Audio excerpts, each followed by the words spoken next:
Guys, আমি এখন চলে এসেছি আমাদের মাসিদের বাড়ি। আমি মাসিদের বাড়ি এসে একটু ঘুম পাড়লাম, মুখ হাত ধুলাম, চা খেলাম।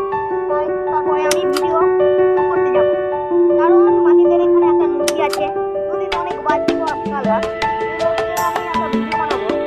একটা ডায়লগ আছে, আপনারা তো ডায়লগটা শুনে অবশ্যই খুশি হবে। আমি ডায়লগটা আমি বানাচ্ছি, আর আগে বলছিল ডায়লগটা নাই। আমি নতুন ডায়লগ দিব। এবার আপনারা আমাকে যদি ভালোবাসে থাকেন তাহলে আমাকে একটা সাবস্ক্রাইব করতে পারেন। আপনারা আমি জোর করবো না, হ্যাঁ সাবস্ক্রাইব করুন আমাকে, আমি কোনোদিন জোর করবো না। হ্যাঁ আমাকে লাইক করুন, আমাকে সাবস্ক্রাইব করুন। আমি কিন্তু মানুষ আমার জন্য না, আমি কিছু দিব না, আমার তো নাই, আমার তো হবে যখন তখন আমি দেওয়ার চেষ্টা করবো ইনশাআল্লাহ।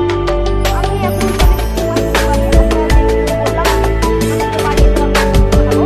ডায়লগটা হচ্ছে আমার ভাবি মানে এমন ভাবে মাঝে মাঝে আর কিছু শেয়ার এই ডায়লগটা আমি দিব। আপনাদের পুরো ভিডিওটা আমি কিছু না এডিট করে যাবো, ভিডিও বানানো হবে। আর এই ভিডিওটা আমি ডিরেক্ট তোমাদের রিলিজ করছি, ওদের সাথে রিলিজ করবো। রিলিজ করার পরে আমি কোনো এডিট না করে আপনাদের ইউটিউবে ছেড়ে দেবো। এর আগে আমি অনেক ভিডিও ছেড়েছি, কাছাকাছি 9,000 সাবস্ক্রাইব হয়ে গেছিল, আর 1,000-এর জন্য ভাইরাল। আমি ভাইরাল, আমাকে কত কত লোক দেখতে আসে, এই আশা নিয়েছিলাম, কিন্তু আমার আইডি হ্যাক করে নিয়েছে। তাকে ধরেছি, আইডি বেঁচে দিয়েছে।